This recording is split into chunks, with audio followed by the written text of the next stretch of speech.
Federación Patronal de la República Mexicana Coparmex, Federación Noreste, del 96 al 97. Fue presidente municipal de Hermosillo, Sonora, del año 2000 al 2003. En el 2009 fue llamado por el gobierno de su estado para presidir el Consejo para la Promoción Económica del Estado de Sonora, cargo que ocupó hasta el 2011. Y en la actual legislatura es presidente de la Comisión de Desarrollo Urbano y Ordenación Territorial, así como vicecoordinador de Política Económica del Grupo Parlamentario del PAN. Cedo la palabra al senador Francisco Búrquez para comenzar con esta primer mesa de aciertos y errores de la política exterior de México. Por favor, senador. Muy buenos días, gracias a todos los embajadores y miembros del cuerpo diplomático, también a los y las panelistas que nos acompañan y a todos los presentes. Pues es un tema muy interesante que seguramente con la participación de los panelistas nos va a dar luces sobre el futuro de nuestras relaciones exteriores. Y yo me preguntaría que, ya que vamos a analizar aciertos y desaciertos, en función a qué queremos lograr con esas relaciones. Yo recuerdo también un libro hace muchos años que leí de Jacques Attali, hace décadas, en donde hablaba de lo que está pasando hoy, que las nuevas tecnologías iban a revolucionar el mundo.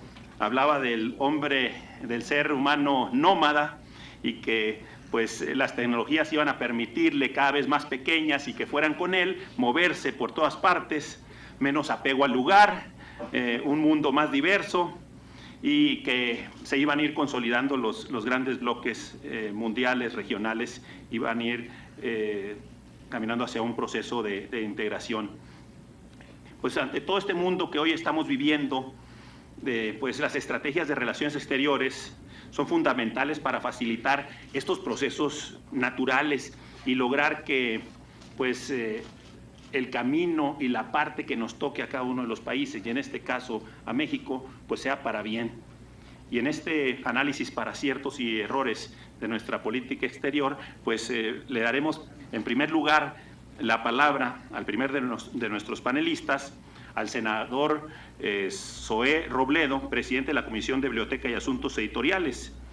El senador Robledo estudió Ciencias Políticas en el Instituto Tecnológico Autónomo de México, es colaborador habitual del periódico Reforma desde el 2007, es miembro del Consejo de Administración, el más joven de la revista Este País, fue galardonado con el Premio Nacional de Periodismo 2008, en 2010 fue electo diputado local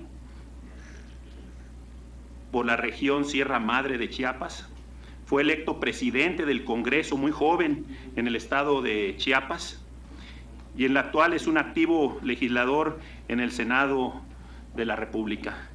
Senador, tiene la palabra.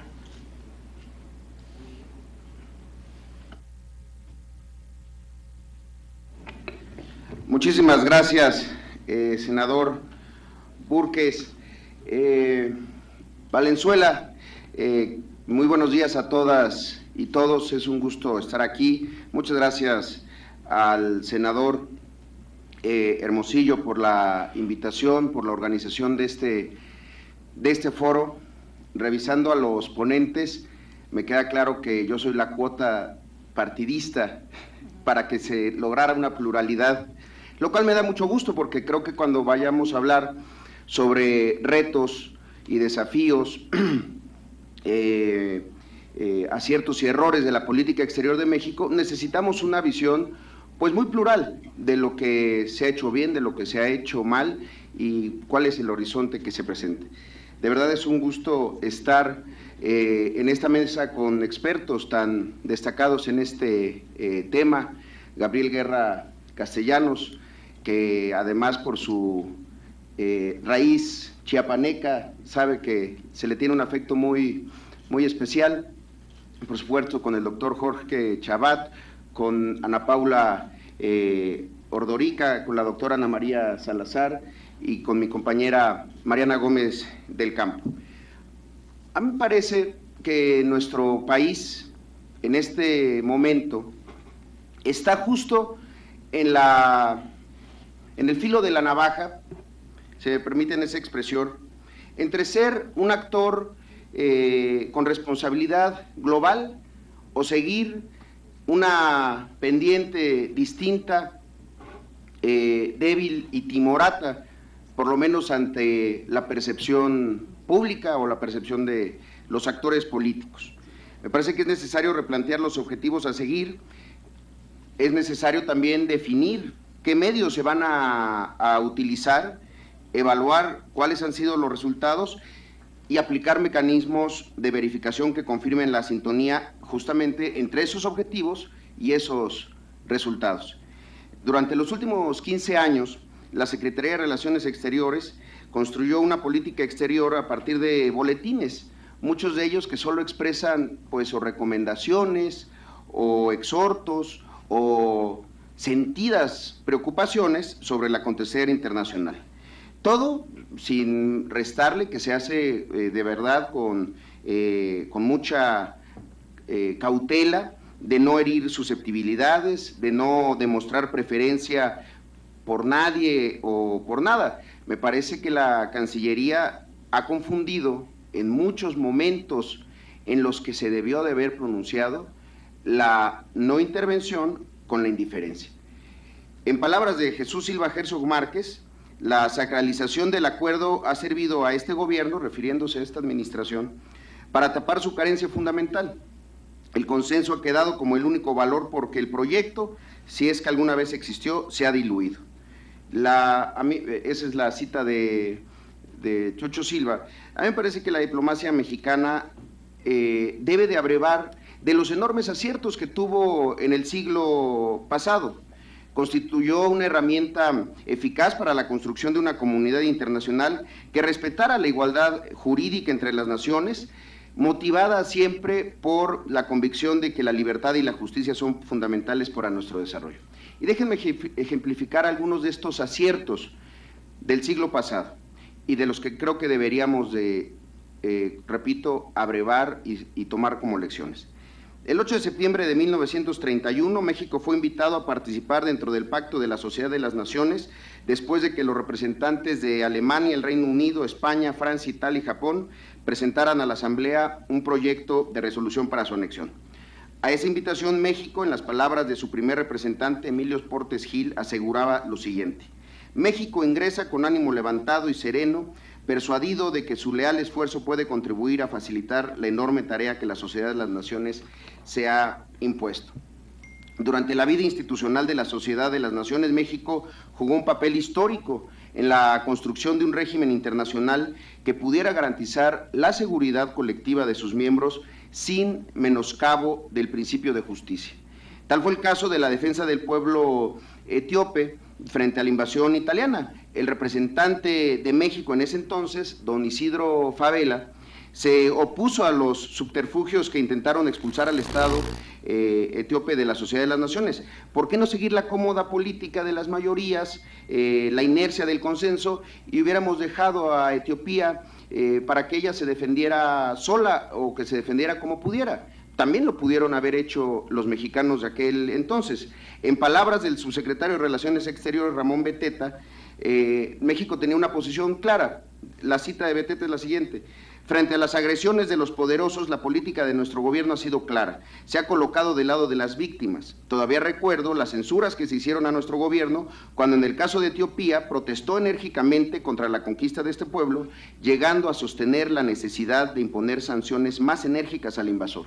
Se nos censuró entonces porque tomábamos el lado de un pueblo con el que no teníamos relaciones diplomáticas y criticábamos a nuestros amigos por cosas que, se decía, a nosotros no nos afectan. Qué miopes resultan ahora tales críticas a la luz de los últimos acontecimientos. Entonces, la actual estrategia diplomática es, por decirlo menos, preocupante. Nos conducimos con destino y con un destino pues poco claro, y la política exterior mexicana me parece que ya ha dejado de ser este referente luminoso para la justicia y la libertad. La acogida de exiliados españoles durante la dictadura franquista, la eliminación de armas nucleares en América Latina, la condena y el rechazo a las dictaduras militares de los años 70 y 80, son solamente algunos ejemplos de ello. En aquellos entonces, pues nuestros embajadores eran Alfonso Reyes, eran Octavio Paz, eran Rosario Castellanos, Isidro Favela, Narciso Bassols. Lo que va del siglo XXI me parece que es la etapa de más corta mira en la diplomacia mexicana. Se han abierto heridas muy profundas, y se ha actuado con errores y se ha insultado a países hermanos, y el Senado de la República no puede dejar de decirlo o ser omiso a esta situación. Los gobiernos de la alternancia me parece que muchas veces terminaron de desacreditar nuestra política exterior y dieron el mejor ejemplo de cómo no hacer diplomacia. Es necesario cuestionarnos también desde esta Cámara Alta, desde nuestra facultad exclusiva del análisis de la política exterior, respecto de lo que se ha hecho en esta administración, en los años que van de esta administración, justamente para restañar esas heridas, para acreditar al Estado mexicano en el exterior. Creo que debemos de superar la idea de que la mejor diplomacia es aquella que apela a la falsa idea de neutralidad. No me parece que sea suficiente con presentar la numeralia de giras, de acuerdos, de convenios que se firman, porque eso es parte de la obligación de la Cancillería. Lo que quisiéramos escuchar, y justamente es muy propicio este encuentro y este foro porque mañana se cumple la glosa del informe con la presencia del canciller Meade en esta Cámara Alta, y lo que quisiéramos escuchar, más allá de esa numeralia que todos conocemos y que no tenemos por qué esperar a que venga el canciller para darla a conocer, bueno, ¿qué causas defiende México? ¿Qué visión de país se tiene dentro del concierto internacional? ¿De qué lado estamos? Eso es lo que aspiramos nosotros a escuchar el día de mañana. Me parece que nuestra política exterior está obligado a ser una que esté claramente definida en sus posiciones, y eso no se logra más que con actitudes, con conductas, con decisión y sobre todo con acción con respecto a nuestra idea de comunidad y a los problemas que éste enfrenta. Veamos apenas hechos recientes en donde, si bien ha habido pronunciamientos, no ha habido posiciones claras. ¿Qué estamos haciendo nosotros o cuál es la posición de México frente a la crisis política en Ucrania y a las violaciones a derechos humanos que de ella derivan? ¿Qué convenimos para elevar a rango general ante una situación como la que vive Siria e Irak y la comunidad internacional en reacciones de intervención militar? ¿Qué experiencia internacional podríamos hoy estar ofreciendo al resto del mundo en política de contención y control del virus de la influenza que resulte relevante hoy para la pandemia del ébola? ¿Qué posición tenemos frente al fundamentalismo del Estado Islámico? ¿Qué posición asumimos frente a la crisis de pagos de Argentina? ¿Qué posición tenemos frente a la disputa territorial entre Chile y Bolivia?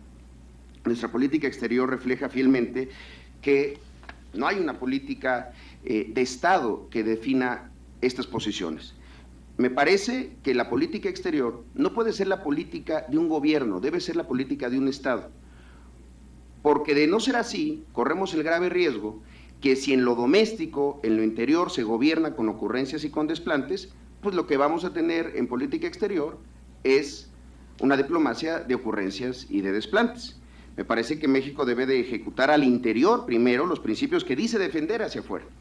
Como Estado mexicano, nuestra política exterior está revestida de contradicciones y desafortunadamente, lo digo, muchas veces incluso de cinismo. Somos firmantes de más de 100 tratados internacionales en materia de promoción y protección de derechos humanos, pero no hemos ratificado aún el segundo protocolo de 1977 que enmienda los convenios de Ginebra relativos a la protección de las víctimas en conflictos armados no internacionales, y para muestra está la tragedia más reciente que sufrimos como país, que hoy buscamos a 43 estudiantes desaparecidos en condiciones trágicas sin que haya todavía ningún responsable. Es insostenible la contradicción de hablar de ser muy partícipes y activos en el ámbito multilateral de los derechos humanos sin querer asumir en la práctica las responsabilidades que acompañan esta postura. Me parece que la anunciada participación de tropas mexicanas en las operaciones de mantenimiento de paz de las Naciones Unidas puede ser un buen inicio para cerrar esta brecha entre el discurso y la acción, pero habría que pensar cómo sujetar a las Fuerzas Armadas a parámetros internacionales de evaluación, que sí hable de un compromiso del Estado mexicano para procurar hacer las cosas de manera diferente. Déjenme comentarles, solo apenas el día de ayer, el Grupo Parlamentario del PRD presentamos una iniciativa para que justamente también las acciones, las operaciones de mantenimiento de paz, sea muy específica la necesidad de una aprobación en el Senado de la República para su salida.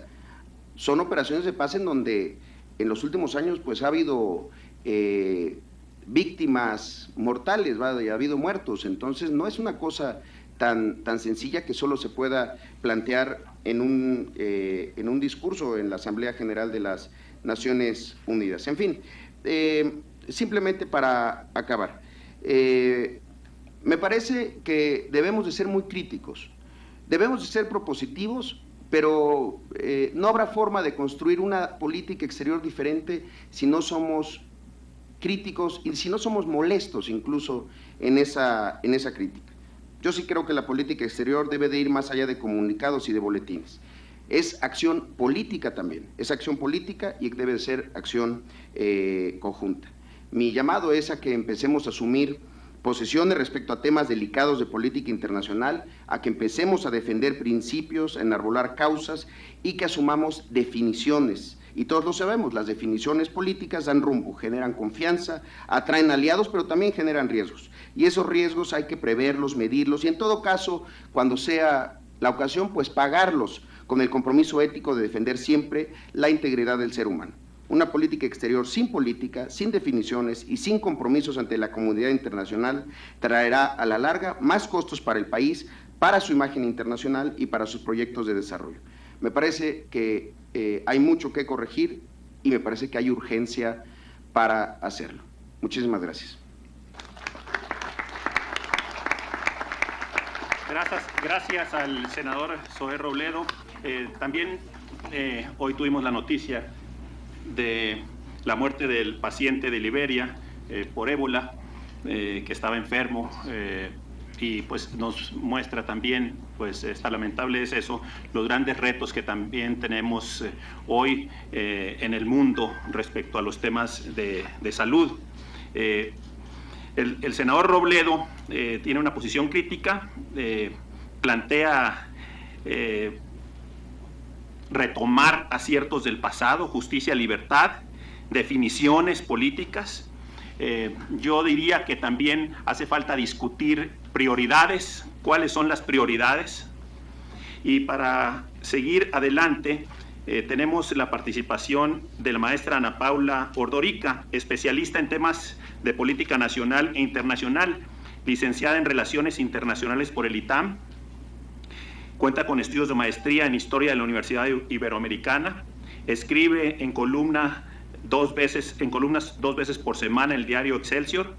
Conduce el programa Frente al País junto con el periodista Pablo Iriart, que se transmite todos los días por Grupo Imagen. Es titular del programa Paralelo 23, que se transmite por Foro TV. De manera recurrente publica en Nexos y Foreign Affairs Latinoamérica, una experta que va a compartir hoy con nosotros su visión sobre estos aciertos y desaciertos de la política exterior de México. Ana Paula. Gracias, senador Purques, y gracias también al senador Víctor Hermosillo por convocar este foro. Mucho gusto compartir la mesa aquí con los que me acompañan en este presidium. Bueno, primero que nada, me parece que estamos en un mejor momento como país. Yo creo que el hecho de ya no abrir el New York Times y ver estas historias de que apareció la cabeza o la cara de una persona cosida a un balón de fútbol y las cabezas rodando por los pisos de las discotecas y los colgados de los puentes en Tamaulipas, pues es un avance. Claro que conlleva retos, pero a veces cuesta trabajo decir algo bueno que estamos viendo, y en ese sentido me parece que ha habido una clara convicción de tratar de mover el enfoque de los temas de seguridad y la selección del canciller Meade pues evidentemente es creo que el pilar de arranque de ese intento y de tratar de posicionar a México como un país de modernidad y de crecimiento económico. Eso creo que ha sido el propósito, en cierta medida creo que se ha logrado. Creo que los pilares que dijo el presidente Peña Nieto en el 1 de diciembre del 2012, que enmarcarían su política exterior, se conjuntan con esta idea de mover a México. Se habló de relanzar las relaciones con los países con quien había algún tipo de daño, Francia, China, Cuba y Venezuela principalmente, y creo que algo se ha hecho en ese sentido, no sé a cambio de qué, pero sin duda creo que se ha hecho. Basta pues el caso de Francia, en donde la atención a lo largo del sexenio pasado tuvo que ver con el tema de Florent Cassé, y en esta ocasión pues ya tuvimos la visita de Peña Nieto a Francia, la de Hollande a México, la única visita de Estado que ha ofrecido al presidente Peña Nieto. Entonces, de alguna forma algo se ha hecho, ya tenemos embajador en Venezuela. Se ha hablado de un relanzamiento de las relaciones económicas con China, que sin duda es un motor. Falta ver qué puede sacar México de una relación así, porque China se destaca por llegar al país, invertir en lo que le interesa y luego salirse, y no sé qué tanto queda. Pero bueno, ahí está este tema. Ha habido la visita a Cuba. Entonces sí ha habido este relanzamiento de las relaciones que de alguna manera estaban dañadas en el sexenio pasado o en los sexenios pasados. También se ha hablado de que México debe de ser una nación de múltiples presencias. Recuerdo mucho que el canciller del presidente Fox, Jorge Castañeda, hablaba de que teníamos que escoger de estar o con melón o con sandía, o volteábamos a ver a Estados Unidos o volteábamos a ver a Sudamérica. Creo que somos un país mucho más grande y podemos hacer las dos cosas, no tenemos por qué enfocarnos solamente en una región. Eso se ha tratado de hacer, no solo es México y Estados Unidos el eje, aunque tenemos pues esta relación comercial, se habla y se repite y se ha repetido a lo largo del sexenio hasta el cansancio la cifra de $1 millón por minuto los que se intercambian con Estados Unidos. Pero bueno, se han dado giras por todo el mundo. Ya decía el senador Robledo que esa numeralia no es lo importante, y coincido. No importa cuántos viajes se han hecho, pero bueno, se ha estado pensando en hacer un tratado de libre comercio con Jordania, la visita a Turquía, primer visita de un presidente mexicano a Turquía. Entonces, bueno, pues se ha hecho esto. El tema será qué sacaremos de todo ello, ¿no? Creo que esa pregunta vale. Se ha hablado de que se quiere a tener a un México como un actor con responsabilidad global. Y aquí me brinca primero que nada lo que sucedió la semana pasada, me parece que fue en Nueva York, en el marco de la apertura de sesiones de la Asamblea General de Naciones Unidas, en donde sorpresivamente anunció el presidente Peña Nieto que se pensaba participar en operaciones de mantenimiento de la paz a través de cascos azules. Me parece que qué bueno que México pueda o quiera participar en todo esto. Justamente tener mayor presencia se presenta como un actor mucho más responsable, y en ese sentido es aplaudible. Creo que se tenía que haber explicado mucho mejor qué se pensaba, si es participar en ayuda en desastres naturales y en temas humanitarios, o en labores de seguridad, en donde quizás no nos convenga tanto en esto segundo, ¿no?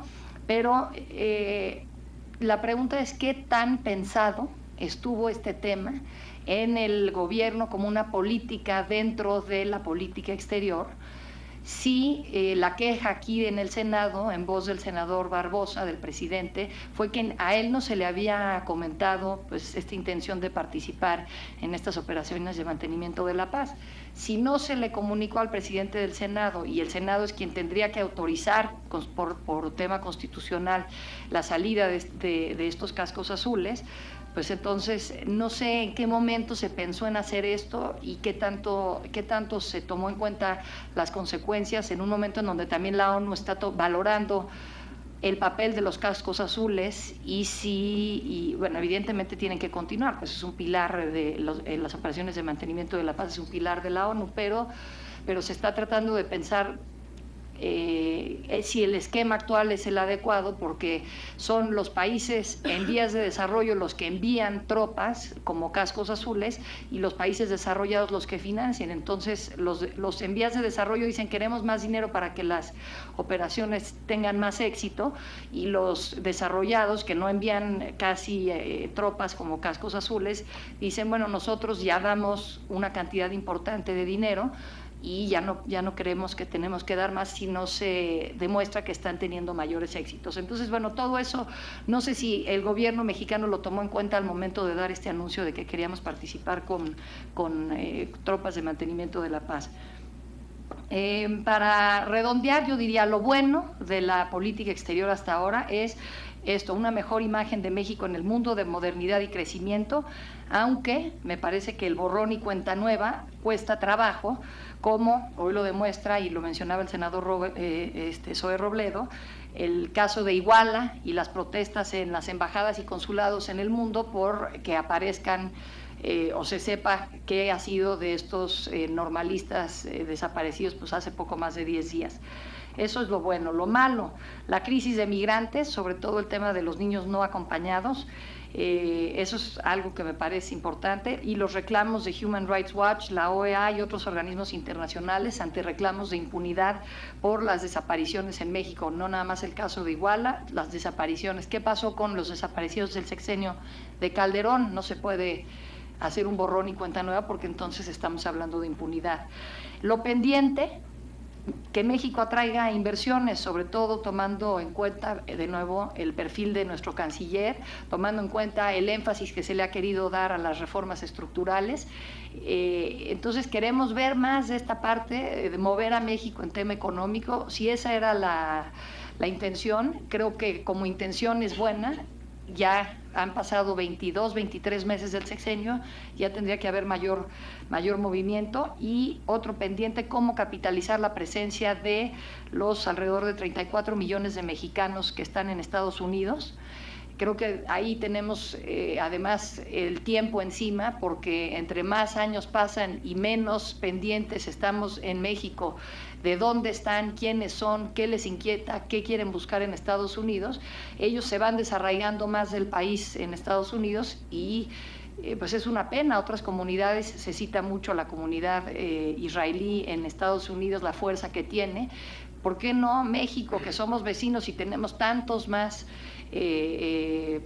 connacionales del otro lado o primeras generaciones allá? Bueno, pues ¿por qué no pensar en una estrategia? Creo que ese es un enorme pendiente que tendría el gobierno mexicano. Yo con esto concluiría. Muchas gracias.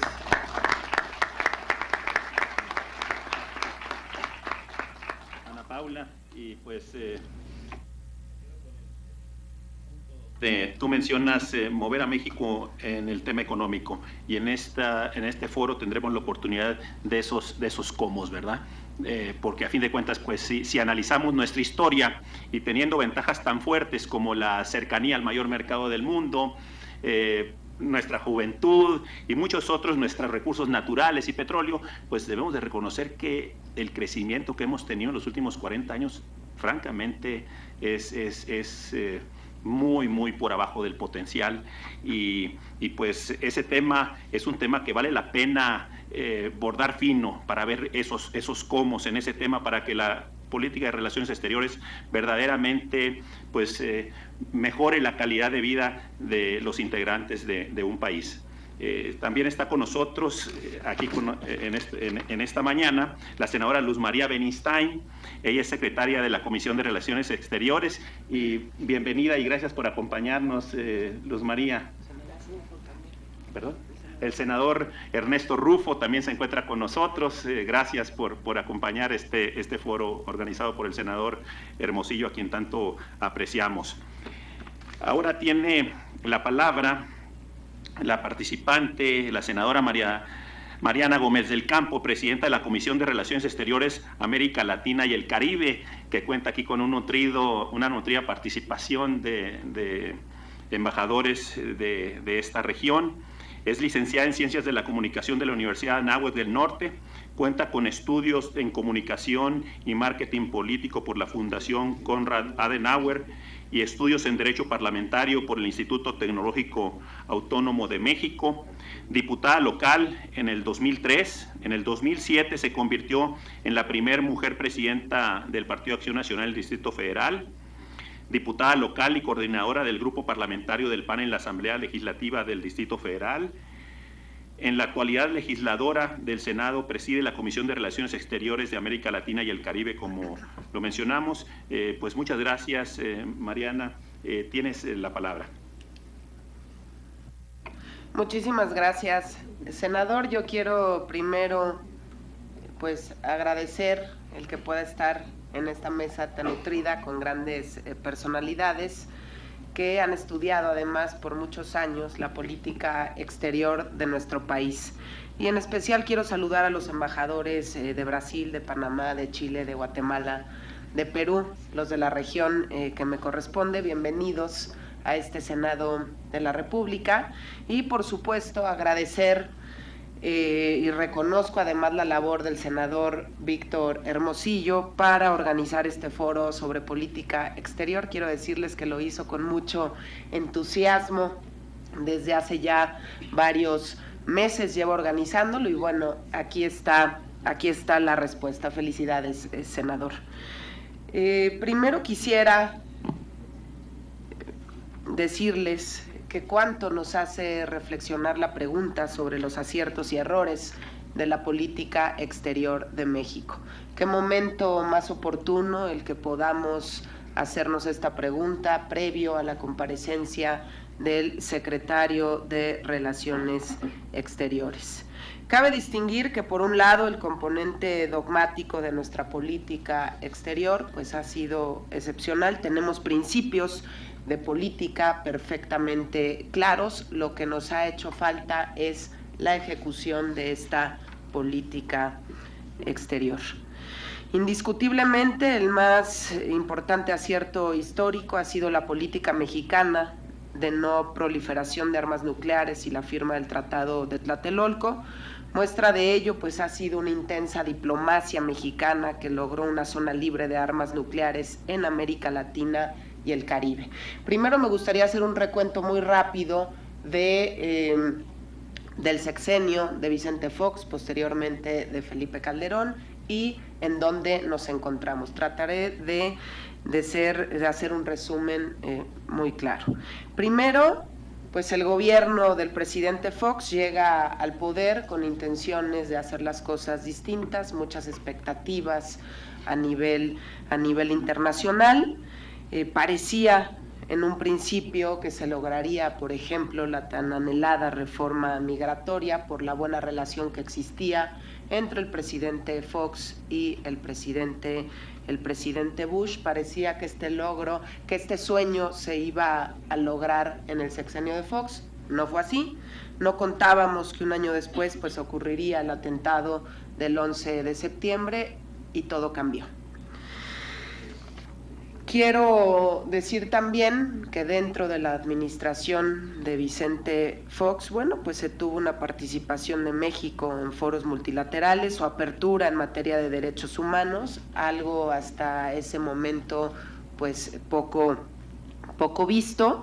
El gobierno de Fox logra un asiento como miembro no permanente en el Consejo de Seguridad y ser electo para presidir el nuevo Consejo de Derechos Humanos en Naciones Unidas. En la administración del presidente Felipe Calderón logró acercarse a la región latinoamericana y caribeña sin necesariamente renunciar a los principios democráticos y de derechos humanos. La idea de la Comunidad de Estados Latinoamericanos y Caribeños, la CELAC, pues fue originalmente del presidente Calderón y hoy permite que pueda haber un foro político que une a todos los países antes divididos por algunos mecanismos regionales, subregionales de integración, que además pues parecía que estaban dejando fuera del mapa América Latina y el Caribe. Y por supuesto un tema que no podemos dejar de mencionar es la Alianza del Pacífico.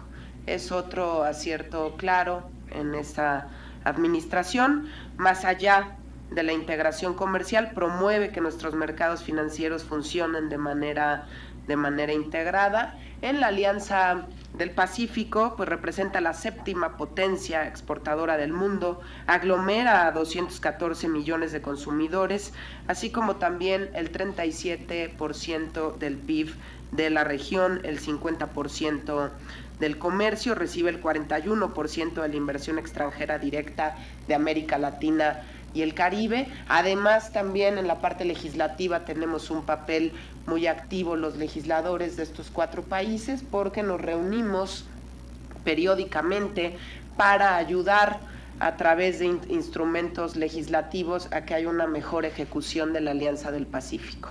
Muestra de ello es que hay ya más de 20 países que están atentos a lo que ocurre en la Alianza del Pacífico. Hay también dos países pendientes de entrar, que están haciendo pues la labor correspondiente, que es Costa Rica y Panamá, para poder formar parte de esta alianza. Y afortunadamente, y ahí viene la parte positiva del actual gobierno, primero el que pueda estar como canciller, pues el que dirigió toda la parte de la hacienda pública en el sexenio de Calderón, porque es una combinación de la política exterior con el tema económico, después de las reformas aprobadas por el Congreso de la Unión. Pues después de estas reformas, toda la parte económica yo espero que juegue un rol muy importante, porque las reformas ahí están. El trabajo del legislativo en este sentido para aprobar una reforma energética, una reforma en telecomunicaciones, una reforma laboral, una reforma educativa, próximamente una reforma al campo. Yo espero que esto pueda ayudarnos a generar pues mejores condiciones para los mexicanos y también una mejor posición a nivel internacional. Hemos visto, y ahora iría con el presidente Peña Nieto, un presidente pues muy activo en la parte internacional, cacareando lo que hizo, lo que aprobamos en este Senado de la República. Pero bueno, ahora lo que falta pues es la implementación de estas reformas. Yo sí creo, además de pues de la buena imagen que se ha tratado de dar al mundo sobre México, bueno, pues hoy pues nos damos cuenta que las cosas pues no son necesariamente como las pinta el actual gobierno. Sigue habiendo una crisis de inseguridad profunda. Una encuesta realizada por el INEGI queda claro que 7 de cada 10 ciudadanos sienten que sus ciudades son inseguras, y ustedes saben que para que los países quieran invertir en nuestro país, pues un punto fundamental es que pueda haber, garantizar seguridad, garantizar también gobernabilidad y garantizar también que estamos bien económicamente hablando. Por lo tanto, tendremos que hacer una gran labor, y como lo dije ayer en la tribuna de este Senado de la República, hay una crisis profunda de valores en nuestro país. Quisiéramos no ver a los jóvenes inmiscuidos en el narcotráfico, por ejemplo, los quisiéramos ver estudiando y trabajando con muchas oportunidades, y no necesariamente es lo que se tiene. También, y hemos sido desde mi partido, el Partido Acción Nacional, muy críticos ante la postura que ha asumido el gobierno mexicano con lo ocurrido en Venezuela. Es un claro ejemplo del silencio absoluto frente a violaciones de derechos humanos en este país. Cuando empezaron los hechos y empezamos a ver las protestas públicas en este país, pues desafortunadamente el gobierno guardó silencio, y lo que sí hizo fue emitir pues un escueto comunicado por parte de la Cancillería, por un lado, y de hecho se dio en el mismo día, por un lado ante la situación en Ucrania se habla de derechos humanos, y ante la crisis de Venezuela ni siquiera mencionan el tema de los derechos humanos. A nosotros Para el Senado de la República este tema es fundamental porque también se han estado violentando derechos políticos de los mismos legisladores y esto podría empezar a permear en la región y es un tema en el que tenemos que estar muy atentos. Y por otra parte, ya lo decía aquí Ana Paula Ordorica, el tema de los niños migrantes no acompañados, la crisis humanitaria en materia migratoria, necesitamos también respuestas por parte del gobierno. Podemos tener una legislación muy a la vanguardia en materia de migración, porque así lo ven además los países de América Latina y el Caribe. Siempre nos piden que les enviemos nuestras leyes para poderlas impulsar, por ejemplo, en el Parlamento Latinoamericano como ley marco. El problema es la ejecución de las mismas y hoy esta crisis humanitaria está presente, tal y como pedimos buen trato para los mexicanos en Estados Unidos cuando deciden cruzar hacia allá, pues nosotros también debemos pedir, exigir el mismo trato para todas las personas de Centroamérica, los hermanos migrantes de Centroamérica que tienen que pasar por territorio mexicano para ir hacia los Estados Unidos. Y ya para concluir, yo espero que los expertos en este tema internacional pudieran respondernos primero, pues qué consideran que se está haciendo hoy para corregir los desaciertos del pasado en materia de política exterior y cómo ven también a este gobierno. Estaremos regresando a la cómoda postura de buscar quedar bien con todos los países y terminar haciendo pocas cosas en materia de política exterior. Muchísimas gracias.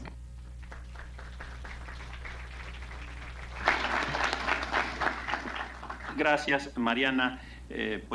Claramente tú presentas en tu juicio que se tiene principios claros y que lo que falla es la implementación y pones en la mesa algunos retos. Yo me pregunto, cuando hablamos de la estrategia que debe seguir la política exterior y hacia dónde, qué rumbo, pues estrategia significa elegir qué camino sí seguir y qué camino no seguir. Y en eso yo me pregunto y hablo de dos caminos: concentrar o diversificar las relaciones. Concentrarse en oportunidades o nos cargaremos en amenazas cuando sabemos que los problemas como la migración, el narcotráfico y la seguridad han captado la atención, y yo me pregunto si son prioridades de México o no, y ahí es el tema que quisiera nomás dejar en la mesa y pedirle a nuestro siguiente participante, que será el doctor Jorge Chabat, profesor investigador, titular de la División de Estudios Internacionales del CIDE, licenciado en Relaciones Internacionales por el Colegio de México, doctor en Asuntos Internacionales por la Universidad de Miami, en Estados Unidos. Actualmente es profesor investigador de la División de Estudios Internacionales del Centro de Investigación y Docencia Económica. Fue profesor de Relaciones Internacionales en la Universidad Iberoamericana. Es conferencista en el Woodrow Wilson Center y ha participado en diversos proyectos de investigación con la Universidad de Georgetown, principales líneas de investigación: democracia y derechos humanos, narcotráfico y seguridad nacional y política exterior de México. Doctor Chabat, muchas gracias por acompañarnos. Gracias, senador Márquez, gracias, senador Hermosillo, por organizar este foro. Ya veo que ya estamos en Twitter, ya el senador Márquez ya mandó hasta fotos de nosotros, lo cual me parece que habla muy bien de las capacidades cibernéticas aquí del Senado. Bien, bueno, es un poco complicado para mí hablar de aciertos y errores, porque esto implicaría tener un parámetro de qué es correcto y qué es incorrecto. Yo preferiría hablar de lo que ha sido, de lo que fue una política exterior funcional en algún momento y por qué dejó de ser funcional. Y yo sí estoy convencido de que hasta los años 80 había una política exterior funcional para un tipo de Estado que teníamos, para una economía que teníamos y para un mundo que teníamos en ese momento. Teníamos un sistema político cerrado, por no decir autoritario, una economía cerrada y un mundo que se preocupaba muy poco de lo que pasaba en otros países. Entonces, claro, para ese contexto, pues la política de no intervención era muy funcional. Nosotros no opinábamos de lo que pasaba afuera, con la esperanza de que no se opinara de lo que pasara adentro, y pues más o menos esto funcionó hasta los años 80. Claro, en esta política exterior, pues de repente nos quedábamos callados ante algunos acontecimientos pues que probablemente desde el punto de vista de valores universales como derechos humanos no eran muy defendibles, pero bueno, era muy funcional y pues ahora sí que no veo, no oigo y no hablo, ¿no? Esto comenzó a cambiar a raíz del cambio en el modelo económico, del fin del modelo de sustitución de importaciones, y empezó ya a haber problemas, empezó a haber conflictos con el exterior. La política exterior empezó a ser cada vez más disfuncional. En los 90 esta disfuncionalidad se agudizó, y pues tenemos algunos casos donde claramente se veía eso, como la oposición de México en el 1993 en la Asamblea de Derechos Humanos de Naciones Unidas a la creación de un alto comisionado de derechos humanos por parte de Naciones Unidas, en compañía de los países que tenían los peores récords de derechos humanos.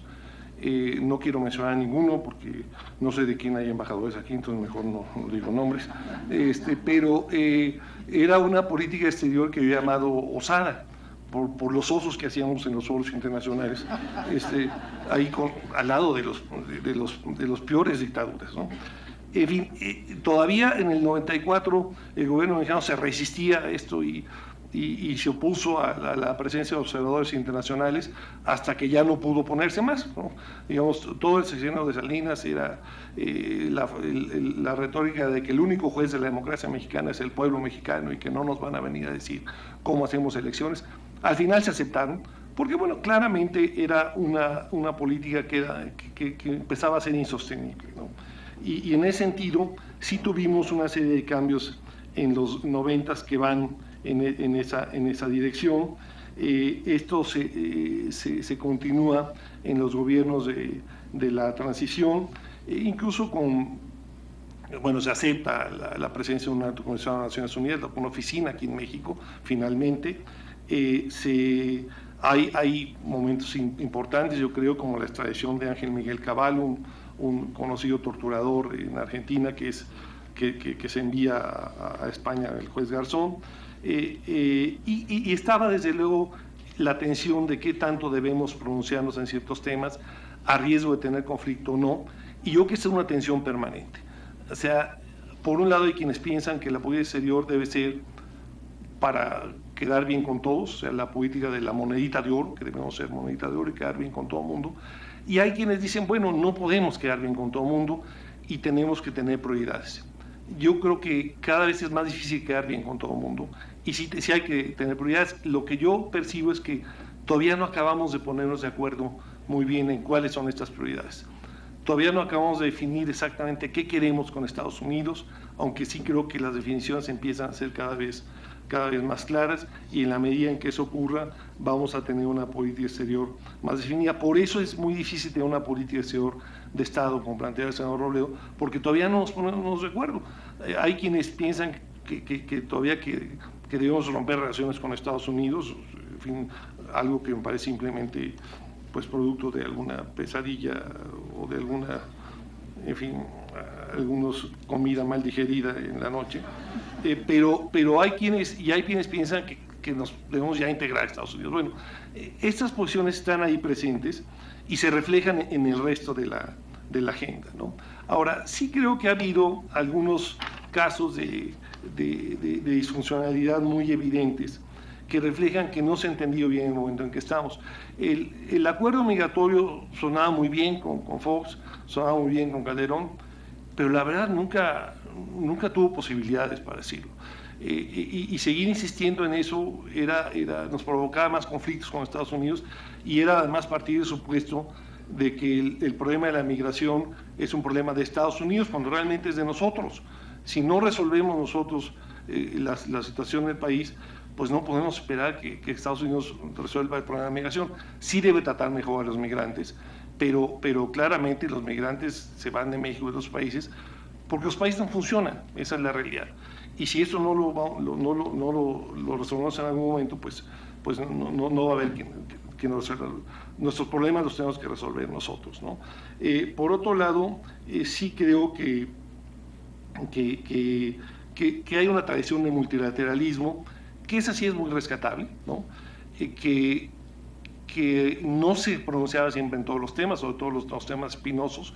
El gobierno mexicano sí no quería meterse. La participación en el Consejo de Seguridad de Naciones Unidas en 2002 creo que fue un paso importante, pero incompleto, porque decidimos participar en el Consejo de Seguridad, pero sin haber definido todavía qué posición íbamos a tener con el uso de la fuerza. Entonces llegamos a absurdos como decir, bueno, sí estamos en el Consejo de Seguridad que decide sobre el uso de la fuerza, pero nos oponemos al uso de la fuerza por parte de la comunidad internacional. Entonces, ¿para qué diablos estamos en el Consejo de Seguridad, ¿no? Y decía Fox, vamos a votar en contra de usar, bueno, el Consejo de Seguridad está para eso, no para que se invadan países, pero cuando hay crisis a veces tienen que usar la fuerza. Entonces, tenemos también que definir eso, tenemos también que tener una posición frente a los problemas globales. Yo entiendo que no es un dilema fácil de resolver, porque finalmente sí la política exterior de un país debe servir para mejorar las condiciones de vida de sus ciudadanos, pero también hay compromisos con valores universales. Si la única función fuera mejorar la vida de los ciudadanos, pues estaremos viendo a ver a quién invadimos para anexar los territorios y que haya más recursos. No, eso no se puede hacer. O sea, yo creo que tiene que haber un equilibrio entre eso y ciertos valores universales que cada vez está más claro que forman parte no solo de la Constitución, sino de la política exterior. Y ahí sí yo creo que fue un acierto el incluir la defensa de los derechos humanos entre los principios de política exterior, que claro, hace cortocircuito con la no intervención. En el fondo seguimos viendo, bueno, intervenimos, hasta dónde es intervenir, opinar es intervenir o no. Si hubiéramos seguido la no intervención absoluta, pues en la Segunda Guerra Mundial no había que habernos metido, no habría que haber opinado de los abusos que hacía Hitler, ¿no? Porque es la no intervención. Pues hay un momento que dice, bueno, hay situaciones en las cuales hay que opinar, tampoco uno puede decir, yo no digo nada. Hay casos de genocidios que es imposible no pronunciarse. Entonces yo creo que los retos del futuro están precisamente en cómo definirlos ante estos temas globales, quizás redefinir el principio de no intervención. Nadie está pensando que vamos a invadir países todos los días, ni mucho menos, pero evidentemente hay ámbitos de acción de la comunidad internacional que antes se consideraba intervención, que ahora ya no se considera intervención, que por cierto, si hablamos de rescatar lo valioso del pasado, les recomiendo que lean un documento del gobierno mexicano en 1945 que se llama La opinión de México sobre el proyecto Dumbarton Oaks.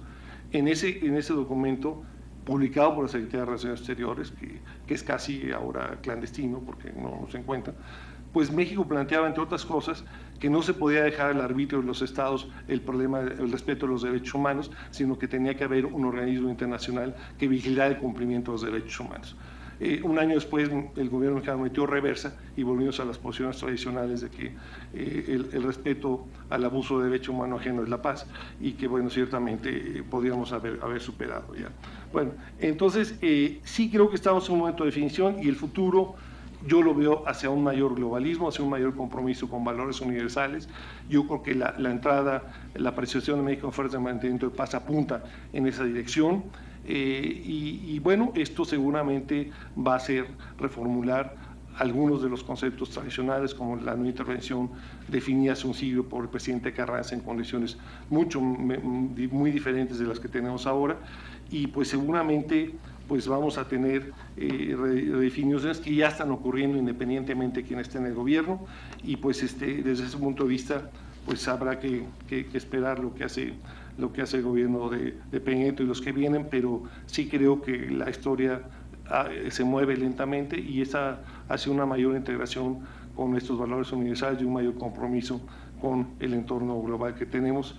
En fin, la época en la cual México era un país preocupado por lo que pasaba solamente en su casa ya quedó atrás, y pues tenemos que empezar a preocuparnos por lo que pasa en el mundo, nos guste o no.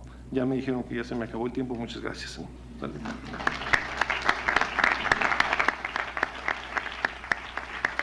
Doctor Chabad, muchas gracias, y pues lo que queda claro en su exposición es que pues el mundo que vivimos en el pasado ya no regresará. Estamos en una transición que se nos ha prolongado, no podemos quedar bien con todos, tenemos que tener prioridades y hay que equilibrar la mejora en esas relaciones, la búsqueda de la mejora de la calidad de vida de nuestros ciudadanos, pero también la defensa de los valores. Urge y es el momento ya de lograr acuerdos. Los podremos hacer, podemos tener una mirada y un propósito común desde México para iluminar el camino de nuestras relaciones, pues de esto se trata este foro. Y pues ahora también, como siguiente panelista, mi paisana de Sonora, Ana María Salazar. Ella es especialista en temas de seguridad nacional, abogada graduada de la Facultad de Derecho de Harvard y la Universidad de California en Berkeley. Ha sido colaboradora y analista de diferentes medios de comunicación electrónicos y escritos. Actualmente conduce varios programas de televisión, incluyendo El Primer Café, Contrastes 40, en Canal 40 y muchos otros más. Semanalmente publica una columna de los periódicos El Universal, entre otros participaciones en periódicos de otros países y de México. Fue subsecretaria adjunta de Defensa para Política y Apoyo Antidrogas del Departamento de Defensa de los Estados Unidos en el 98. En la Casa Blanca fue asesora política, donde coordinó las políticas para desarrollar la agenda del presidente de los Estados Unidos hacia América Latina y el Caribe. Ana María, pues muchas gracias por aceptar esta participación. Muchas gracias. Estaba aquí comentando con la senadora, con Mariana, de que si no estás en Twitter, no estás, es por demás. Entonces, como necesito más seguidores, mi Twitter es AM Salazar. No, y les doy mi Twitter, ¿saben por qué? Porque creo que voy a hacer una serie de comentarios que van a reflejar el pragmatismo que creo que debe de existir en la política exterior de un país, un pragmatismo que de cierta forma refleja la experiencia que he tenido sobre el tema, habiendo trabajado en el Departamento de Estado de los Estados Unidos y además manejando temas que son probablemente los más difíciles de discutir y de negociar con otros países, que tienen que ver mucho con los temas de seguridad nacional.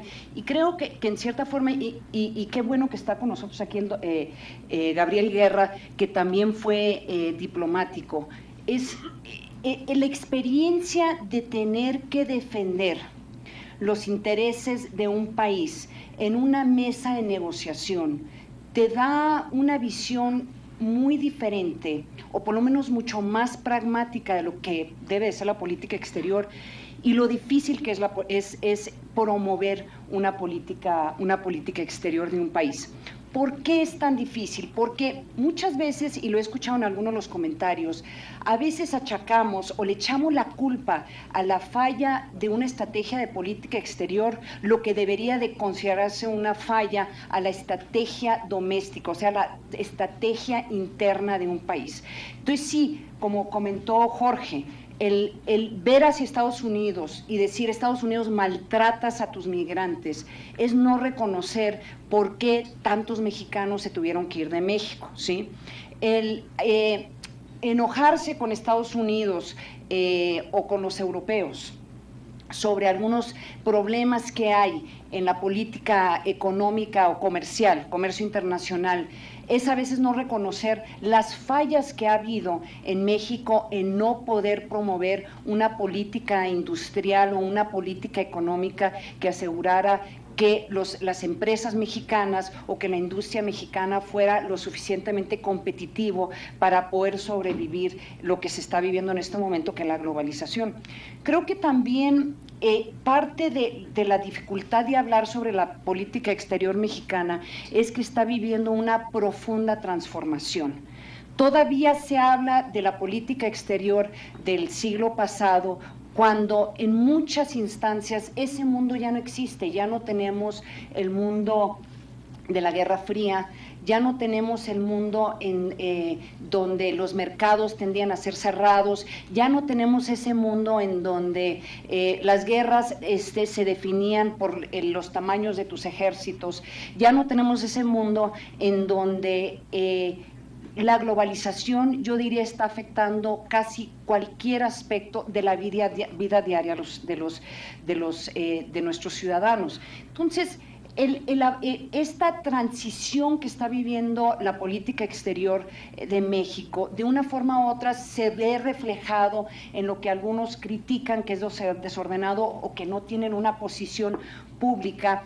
Yo soy menos crítica, porque creo que en muchas formas, conociendo cómo trabajan las cancillerías de muchas partes del mundo, lo que se está tratando de hacer es manejar una política, una estrategia diplomática que es pública, que refleja las diferencias políticas que existen en un país, de cuál deberían de ser las estrategias internas, ¿sí?, domésticas. Es una política en donde muchas veces, por los mismos medios de comunicación y la exigencia que tenemos de los medios de comunicación de transparentar todo, se tiene que ser muy, entre comillas, políticamente correcto.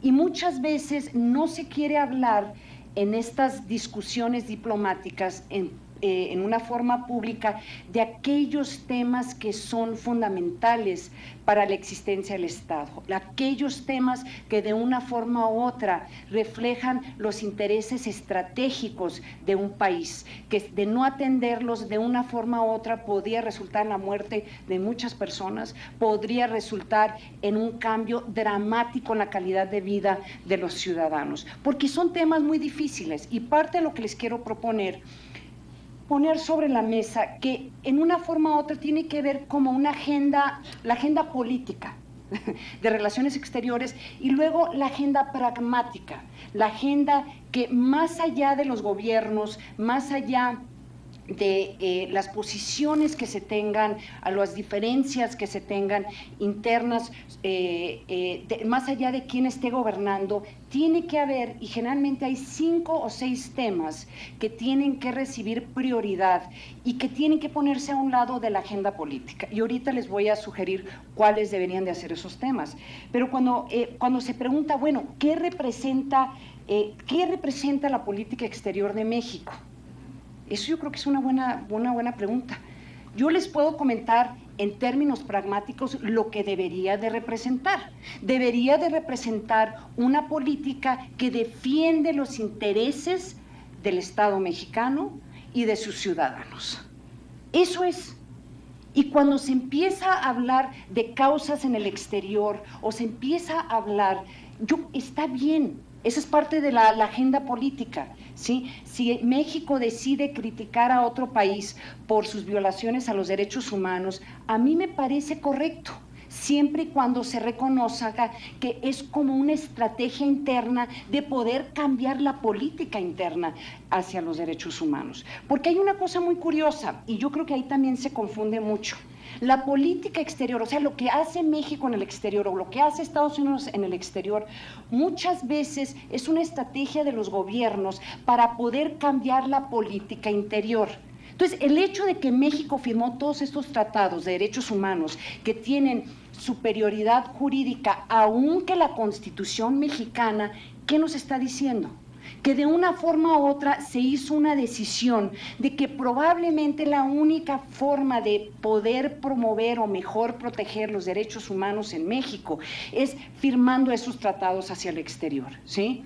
El que México esté firmando o sea parte de la OSD, hay que entenderlo, al igual que muchos miembros de la OSD, es como una estrategia de empujar en México mejores prácticas, ya sea en temas económicos, en temas de educación, ¿sí? Mejores prácticas que podrían mejorar la política interna en el país. ¿Por qué? Porque estamos diciendo, mire, eso es lo que se está haciendo en los países desarrollados. México no se puede quedar atrás. Entonces, si las mejores prácticas que pone sobre la mesa la OSD es eso, pues México de una forma u otra tiene que amarrarse a esas mejores prácticas para que pueda pertenecer a este club de los países desarrollados. Entonces, yo creo que también no hay que perder ese enfoque de cómo, aunque no es consciente, pero de cómo de una forma u otra la política exterior se vuelve una forma de cambiar lo que está sucediendo en México.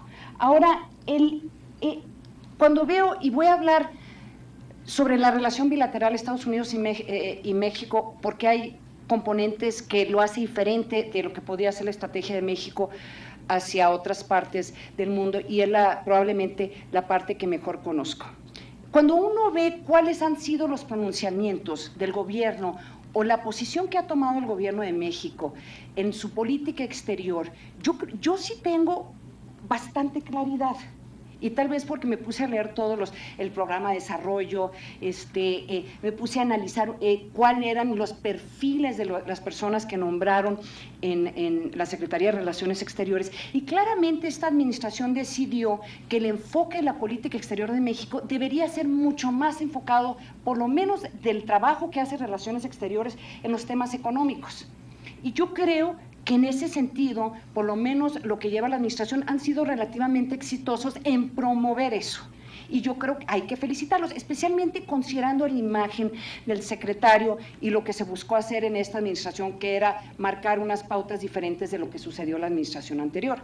Ahora, eso no deja, y aquí viene un tanto el cuestionamiento y la crítica, que el no hablar sobre los temas de seguridad o no hablar sobre las violaciones de derechos humanos no sean temas que se deban de discutir internamente en México. O sea, no se puede, la realidad siempre te alcanza. Y de hecho, esta semana, los últimos días podríamos decir que la realidad alcanzó a México. O sea, el no hablar sobre los temas de inseguridad no implica que no suceden, y en este momento la verdad es que México está en la picota pública. En la portada del New York Times del día de ayer están hablando de estos 43 muchachos que desaparecieron de Ayotzinapa. La OEA ya salió a dar unas declaraciones, y está ahorita igual lleno de periodistas extranjeros tratando de entender qué es lo cómo es posible que en un país que está viviendo supuestamente el Mexico Moment, un país que ha podido y que ha tenido la capacidad de aprobar todas estas reformas, tenga estos actos de barbarie de estos 43 personas desaparecidas. Entonces, yo creo que en estos temas que tal vez no los quieran tocar públicamente, son temas que se debe de dar seguimiento, aunque sea en lo que yo le llamo la agenda pragmática. Escribí el día de hoy para El Financiero, escribo para El Financiero, no para El Universal, sí hay que aclarar, una columna sobre esta agenda pragmática. Entonces los invito, si se entran a mi portal anamariasalazar.com, está la columna y con detalles de por qué creo que hay que ver esto como la agenda pragmática y la agenda política. La agenda política es lo que dijo el presidente Barack Obama y el presidente Peña Nieto: vamos a promover educación, intercambios culturales, vamos a asegurar más discusiones sobre temas de protección, transformación a la justicia penal. Todos estos temas, no me tomen a mal, son importantísimos, pero la agenda pragmática, ¿qué es? Todos aquellos temas que, si no se discuten y si los países no tienen un acuerdo claro y contundente de qué hacer en ciertas situaciones, el impacto podría ser catastrófico. Y lo estamos viendo en este momento. Coahuila ha tenido que declarar estado de emergencia ante la posibilidad de que el ébola venga a México, y esa es una realidad. Entonces, obviamente, desde hace varios años, el tema de la pandemia tiene que ir en esa agenda pragmática. El tema del terrorismo, que en México no les gusta hablar porque sienten que es como una imposición de la agenda estadounidense, no lo es. El tema del terrorismo es parte de la agenda de la mayoría de los países desarrollados en una forma u otra. El tema migratorio tiene que ser parte de la agenda pragmática, pero hablemos sobre la estrategia pragmática. Los niños migrantes que cruzaron a Estados Unidos, sí, parte del problema es Estados Unidos, pero parte tiene que ver qué es lo que está sucediendo en México, ¿sí? Cómo se trata, cómo el crimen organizado se beneficia de estas organizaciones y lo que está pasando en Centroamérica. Está el tema del crimen organizado.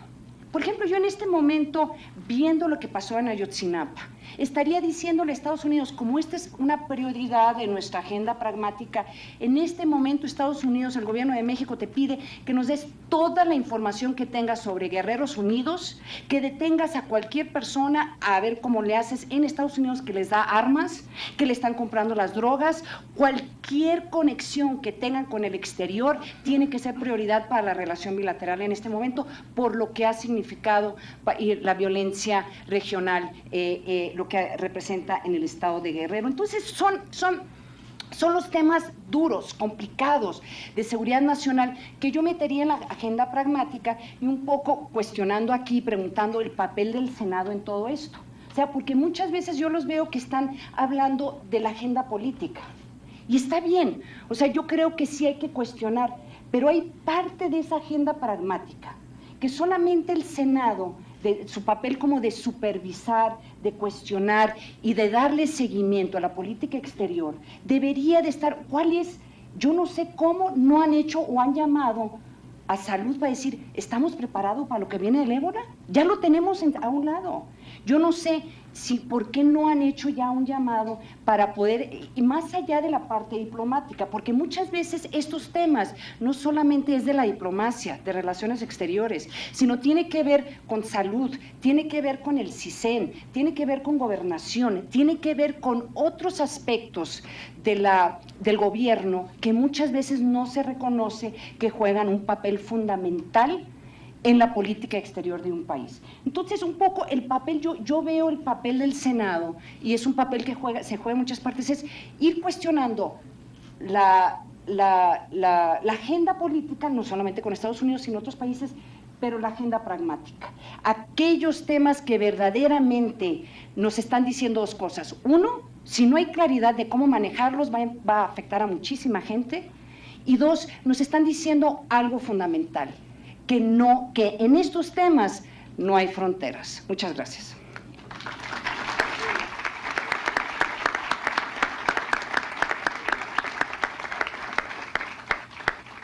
Bueno, vemos que no importa si escribe en un periódico o en otro, lo importante es que Ana María y Ana Paula son muy activas en los temas de comunicación, están con estos temas siempre en diversos medios de comunicación, comunicando todo lo que es este apasionante tema. Gracias a todos ustedes también por los consejos. Ana María nos habla de la agenda pragmática, nos dice que en muchos de estos temas veamos hacia adentro, reconocer nuestras fallas, y a veces estamos pues cuestionando si nos ha beneficiado o nos ha perjudicado el Tratado de Libre Comercio, si el orden mundial y este nuevo mundo abierto es injusto. Pues cuando vemos hacia adentro, pues vemos que si estamos en competitividad 64, pues estamos saliendo de esas corrientes de beneficio y oportunidad mundial. Si en temas de competitividad fiscal nos vamos hasta el lugar 110 de 144 países, pues no estamos viendo hacia adentro y estamos buscando o justificando nuestras desgracias en otras partes en lugar de vernos hacia nosotros. Como alguien que ha estado en el servicio diplomático, siendo economista, pues pensamos que también tiene una visión al respecto, y en ese sentido tenemos al maestro Gabriel Guerra Castellanos, presidente y director general de Guerra Castellanos y Asociados. Fue agregado cultural de la Embajada de México en la antigua Unión Soviética, agregado de prensa de la Embajada de México en Alemania, fue cónsul general de México en Toronto, fue también director de Información Internacional de la Presidencia de la República, se desempeñó como presidente y director de Edelman Relaciones Públicas México y Latinoamérica, desde el año 2000 como presidente y director general de la Oficina Ray and Barton de México, es miembro fundador del Consejo Mexicano de Asuntos Internacionales, COMEXI, entre otras participaciones en diversos consejos. Actualmente publica una columna semanal en el periódico, ahora sí, Universal. Ándale, pues gracias, Gabriel, y tienes la palabra. Muchas gracias, senador. No soy economista, es la única aclaración que hago. Uy, pues. Ahora sí que me amoldaron. Pero eso es parte de la campaña negra en mi contra, decirme economista. No, muchas gracias por la invitación, senador Hermosillo. No solo le agradezco, lo felicito porque creo que además de que logró usted un grupo muy impresionante de ponentes, la temporalidad del foro justo antes de la comparecencia del canciller es particularmente oportuna. No sé qué fue primero, si el huevo o la gallina, o si tiene usted muchas influencias para que viniera mañana el canciller a su glosa. Bueno, gracias, senador Burges, por la presentación. Y yo quiero tratar de no repetir demasiado lo que han dicho ya mis colegas. No es fácil suceder en el uso de la palabra a todos ellos, pero yo empezaría por decir que, y coincido en ello con Ana María Salazar, la política exterior, por encima de todo, y tal vez junto con la política social debería ser la única que sea así, tiene que ser una política de Estado. No debe ser una extensión de la política interna, no debe ser una extensión de las posturas o los planteamientos de los partidos. Tiene que ser la que represente, más allá de cualquier otra cosa, el avance y el fortalecimiento del interés nacional. Las grandes potencias del mundo a lo largo de la historia han tenido en común que sus élites políticas, empresariales, académicas, siempre coinciden en lo fundamental, en los grandes temas: la estabilidad financiera, el régimen democrático, pero sobre todo en su postura ante el resto del mundo. La política exterior finalmente no es el capricho, la ocurrencia del presidente, o no debe ser el capricho o la ocurrencia del gobierno en turno, del canciller en turno. Tiene que ser una visión de país y de cómo quiere presentarse, cómo quiere promoverse, cómo quiere actuar el país hacia afuera. Mencionó algo Mariana Gómez del Campo que me parece muy relevante y que se recuerda poco.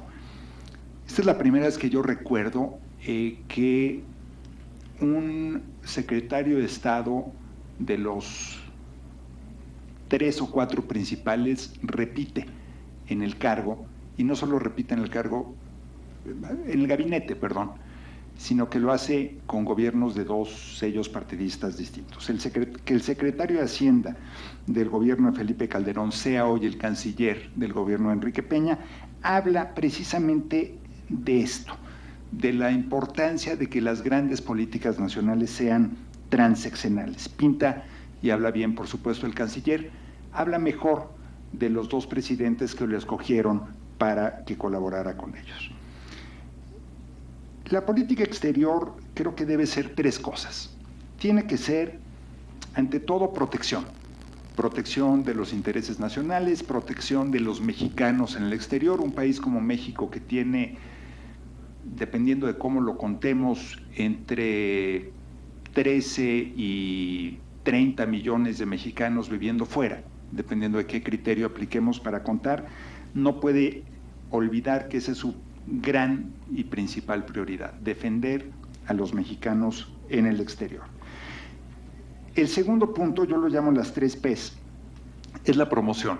A la política exterior le toca promover al país, promover sus intereses comerciales, promover su historia, promover su imagen, promover su cultura, promover, en resumen, al país. Y finalmente, la prevención. Y la prevención es la más pura expresión de la política y de la diplomacia. Prevenir conflictos, prevenir roces, prevenir dificultades en el ámbito internacional que puedan terminar afectando al interés de México. ¿Qué es lo que no debe ser y que lamentablemente ha sido en el pasado? No debe ser ocurrencias, no deben ser caprichos, no deben ser intereses personales o agendas partidistas.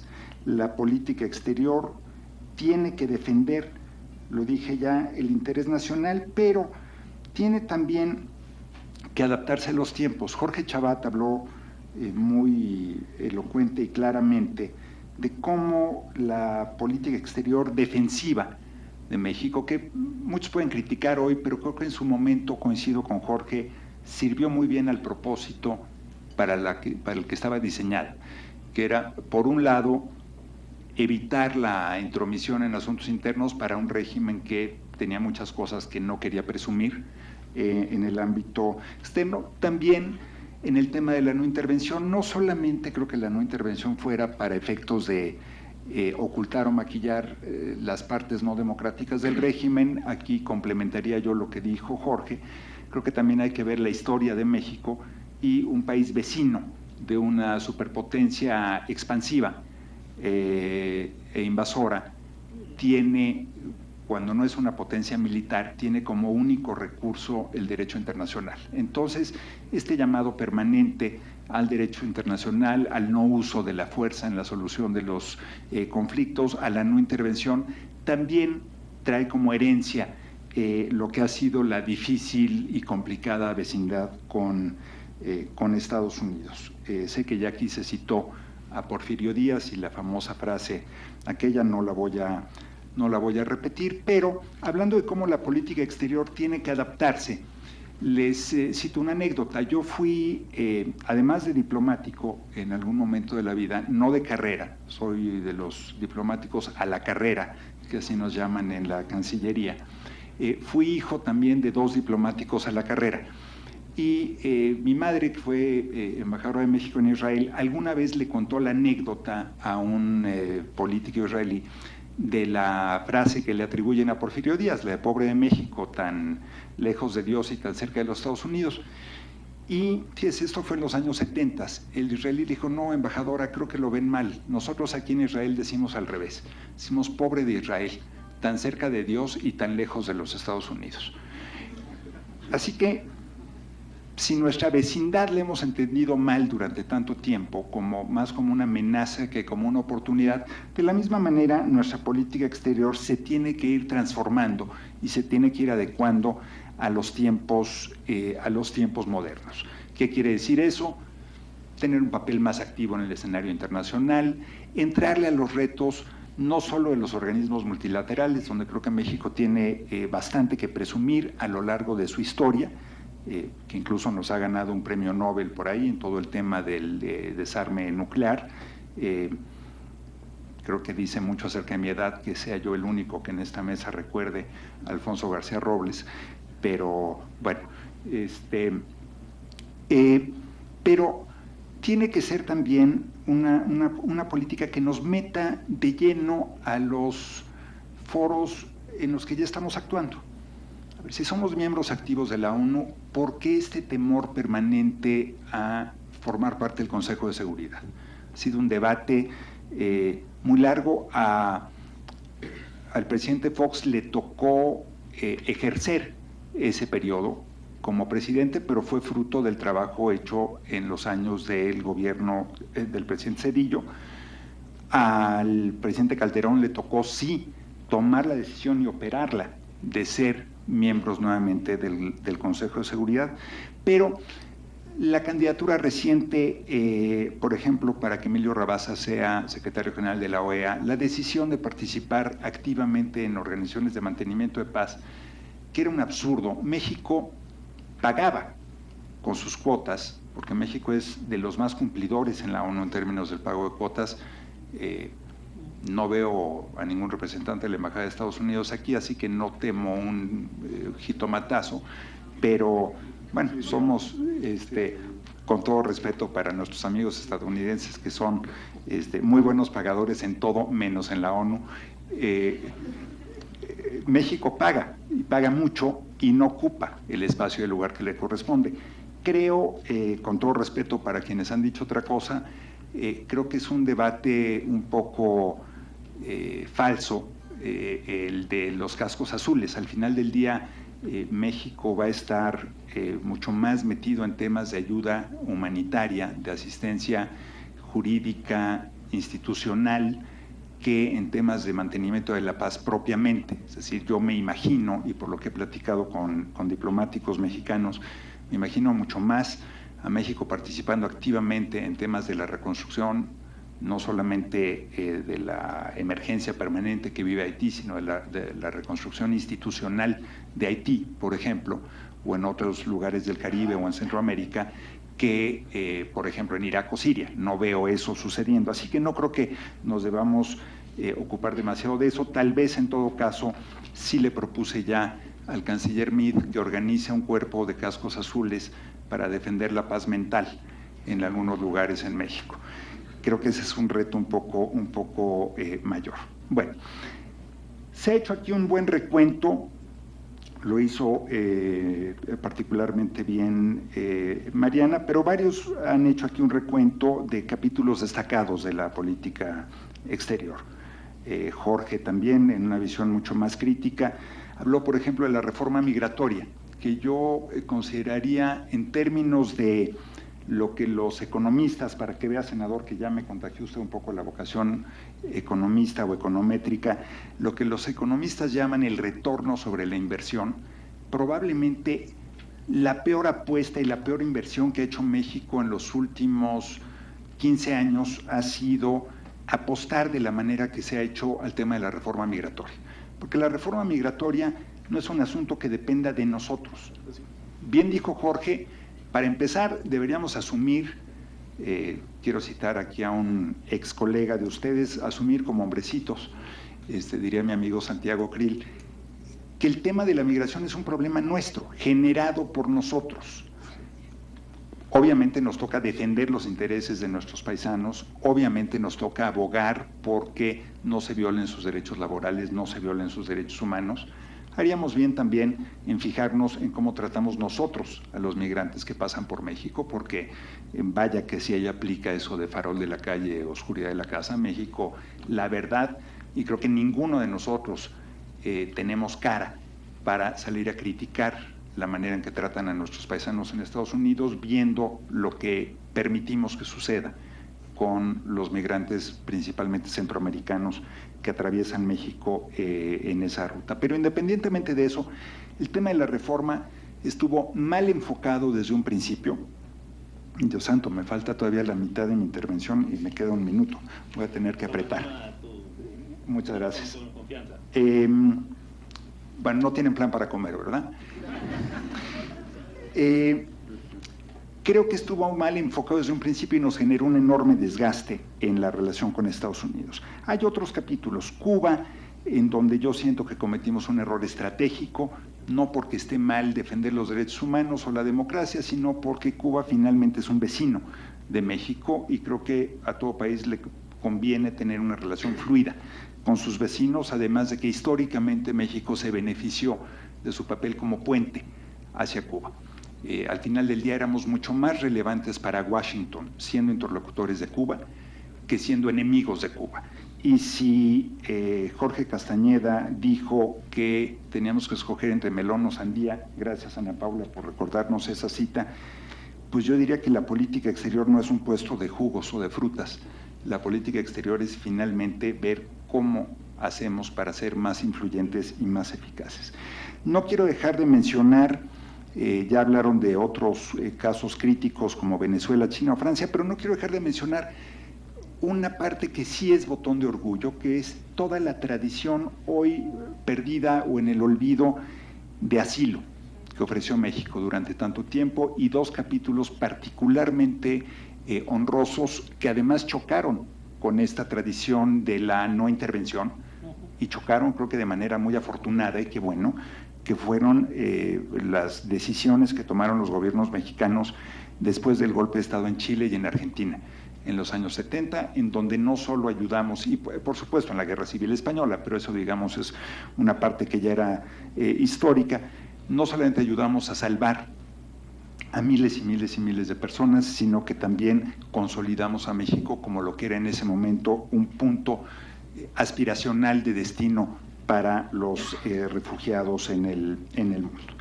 Bueno, la política exterior, voy a cerrar con esto, tiene que promover principios, sí, por supuesto, nos tiene también que obligar a nosotros, si somos los grandes defensores y promotores de la democracia, de los derechos humanos, de la migración, del Estado de Derecho, pues empecemos por aplicarlo aquí. En ese sentido, qué bueno que la política exterior nos force.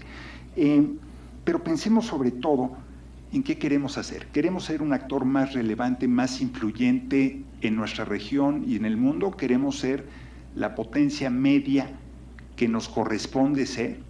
Que tenemos todo por el tamaño de nuestra economía, de nuestra población, por nuestra ubicación geográfica, por nuestro prestigio, con todo lo abollado, dañado que puede estar. Yo creo que a México sí le corresponde ser una potencia media o intermedia, como le llaman en inglés. Pero para lograr eso tenemos que actuar todos con el mismo enfoque. Y todos con el mismo enfoque tiene que querer decir, olvidémonos de la simpatía o la antipatía partidista o personal y concentrémonos en este tema. Hay tantos otros para discutir y para pelearnos que yo sí le haría un llamado, por supuesto, muy respetuoso a los legisladores. Ustedes son electos, yo no. A mí nada más me eligió el Universal para que publicara en sus planas, y la Facultad de Economía para que no estudiara yo ahí. Pero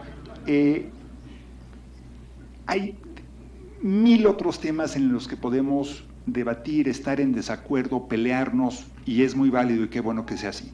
Creo que la política exterior no es uno de ellos. Finalmente, y creo que esta es una de las lecciones de la alternancia, y yo soy de los que piensan que la alternancia política en México no solamente se dio a partir del 2000, los giros entre un sexenio y en otro han sido a veces más marcados entre presidentes priistas en el pasado que cuando vino el cambio entre partidos, pero si algo demuestra la alternancia es que el karma existe.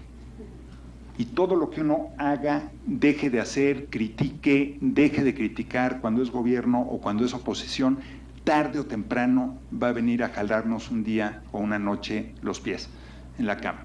Así que recordemos eso. Muchísimas gracias de nuevo por esta invitación. Qué honor estar en esta mesa con estos colegas, con estos ponentes y sobre todo qué honor estar en el Senado de la República. Muchas gracias.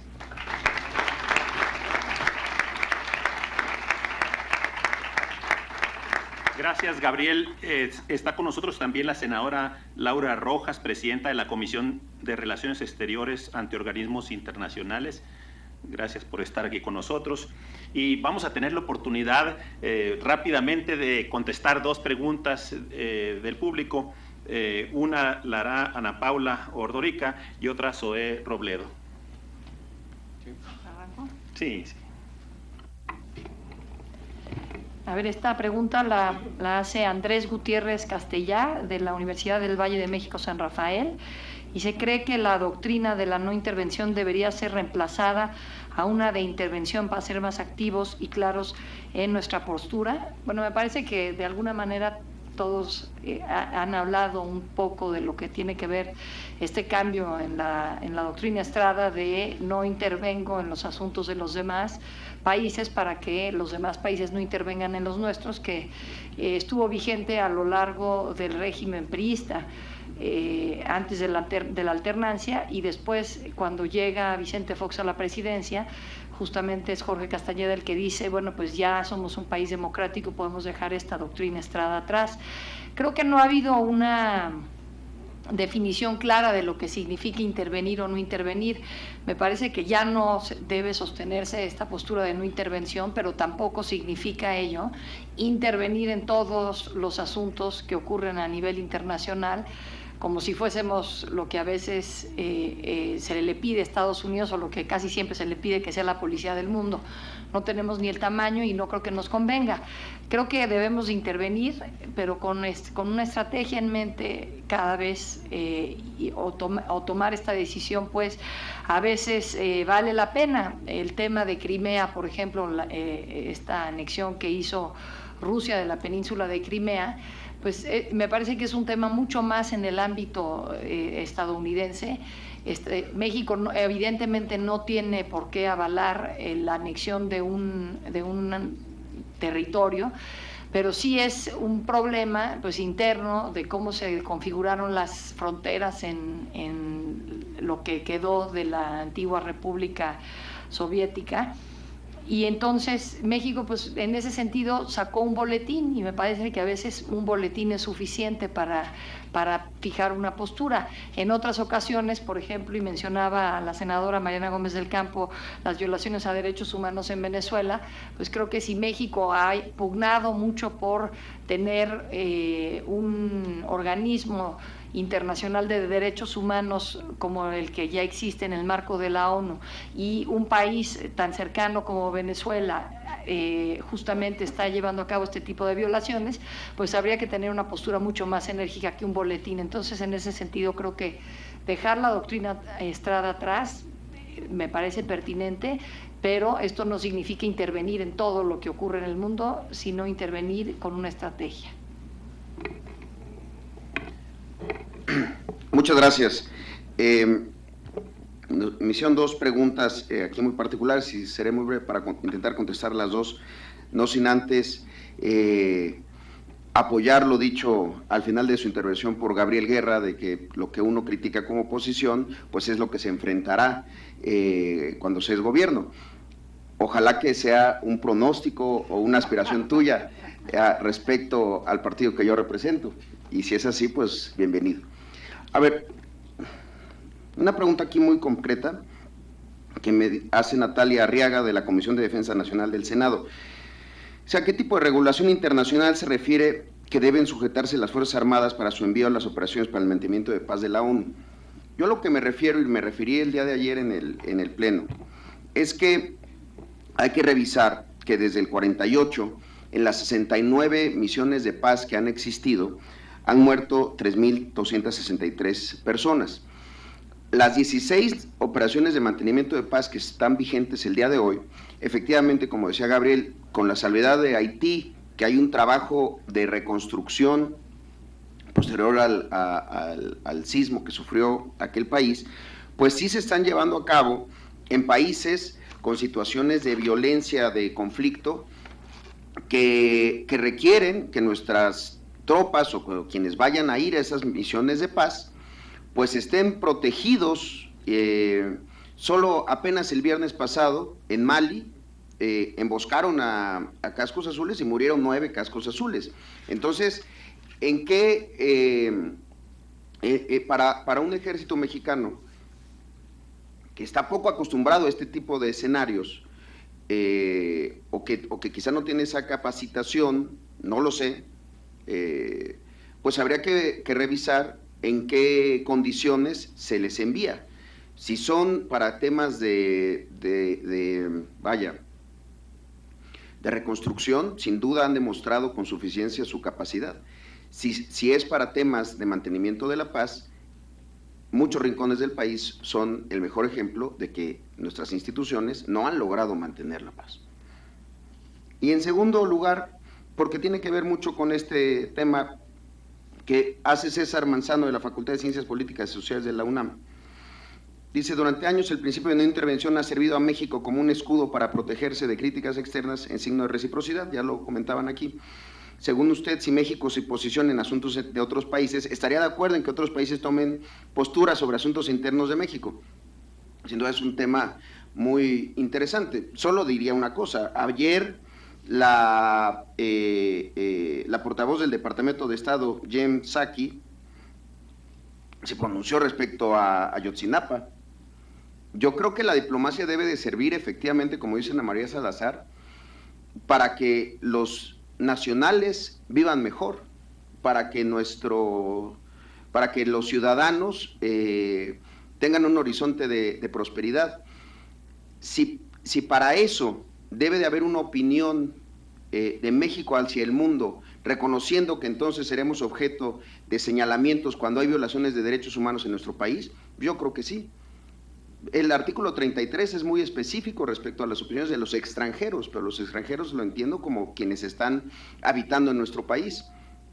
Pero yo sí creo que debemos de ser mucho más críticos, mucho más valientes, sin ser osados y acerosos, como dice Jorge Chabat, pero sí son mucho más críticos y más abiertos a la crítica que pueden realizar otros países de situaciones que están ocurriendo en nuestro país y que afectan a nacionales, no extranjeros.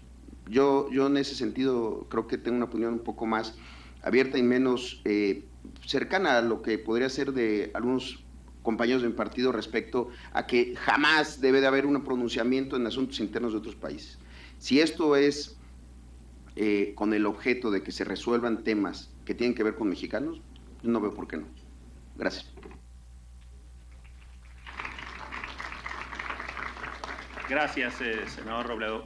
Por último, Ana María, respondiendo dos preguntas. Y les agradezco las preguntas porque son muy interesantes. Empecemos con la pregunta de Manuel Rodríguez de ITAC, que me pregunta: la crisis humanitaria está en la frontera.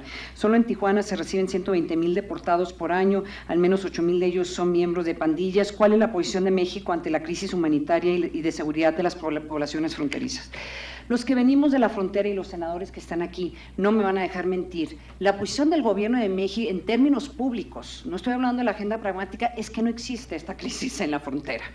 Esa es la realidad. ¿Por qué? Porque hablar sobre una crisis humanitaria en la frontera va en contra de esa imagen que está tratando de promover México al exterior. Existe una crisis humanitaria de salud, una crisis económica, una crisis que está reflejada de tanta gente que quiere entrar a Estados Unidos y luego que los deportados los regresan a la frontera. El gobierno de México ha tomado una posición de tratar de ordenar esas deportaciones, pero la realidad es que la política de México tendría que conllevar recursos a Tijuana, recursos para Nogales, recursos para todos, que no está reflejado, porque este no es un tema de los estados. Es un tema nacional, es un problema federal, pero por cuidar hasta cierto punto la imagen del país, no reconocen estas realidades y no le dan recursos a los estados para que puedan enfrentar una problemática que es una problemática del gobierno federal. Entonces eso sería mi primera. Y entonces ahí donde está esa decisión de tener una política una política de relaciones exteriores que es más política y no pragmática, ¿sí? Y otro me pregunta cuál es el impacto o cómo afectará el nombramiento de la nueva embajadora de Estados Unidos en México, María Echeveste. Yo conocí a María cuando estaba trabajando en la Casa Blanca y me parece un nombramiento fascinante y un cambio de paradigma. María Echeveste en cierta forma refleja la problemática que ha vivido México y la experiencia que han tenido los migrantes mexicanos que han ido a Estados Unidos a buscar oportunidades, porque no las encontraron en México. María es hijo de braceros, ella cuenta cómo en un momento dado trabajó en el campo y en cierta forma refleja esta idea de la, entre comillas, el sueño americano, que una hija de braceros, personas que seguramente venían de los estratos de pobreza más marcadas en México, tuvo acceso a las mejores universidades en Estados Unidos, universidades, una pública que es Berkeley y la otra Stanford, y además en un momento dado llegó a ser una de las mujeres más poderosas políticamente porque fue la Deputy Chief of Staff en la Casa Blanca con Bill Clinton. ¿Por qué les cuento todo esto? Porque sí me ha sorprendido las críticas que se han hecho en contra de María. Es muy mexicana, ya sabemos cómo nos va con los mexicanos, o sea, tratan de ser demasiados gringos porque son mexicanos o son hispanos. A mí de veras hasta cierto punto me ofendió esos comentarios, porque la realidad es que yo siento que mucha de esta incomodidad que podría expresarse ante el posible nombramiento de María Echeveste como embajadora de Estados Unidos en México tiene que ver con otro factor. Tiene que ver que la experiencia de vida de María Echeveste representa y es mucho más cercana a los 12 millones de mexicanos indocumentados que viven en Estados Unidos. Ella probablemente los entiende mucho mejor que las personas que supuestamente dicen representarlos desde México. Entonces es una ironía que tiene que venir un embajador estadounidense que es descendiente de mexicanos, que viene a los estratos más pobres de México, su familia, regresa a México como embajadora y seguramente parte de lo que ella representa es cómo empoderar a ese voto hispano en Estados Unidos. También hay que verlo en el contexto de las elecciones que vienen en Estados Unidos en 2016 y el potencial papel que podría jugar de nuevo ella en ante la posibilidad de que Hillary Clinton fuera presidente de los Estados Unidos. También hay que ponerlo en ese contexto. Pero sí creo que a mí me parece un cambio de paradigma muy interesante, porque aquí tenemos en vivo representando en México lo que le pasan a lo que posiblemente le pasan a muchos mexicanos cuando se van a Estados Unidos, porque México no les da esas oportunidades. Ese sería mi comentario sobre María Echeveste. Gracias.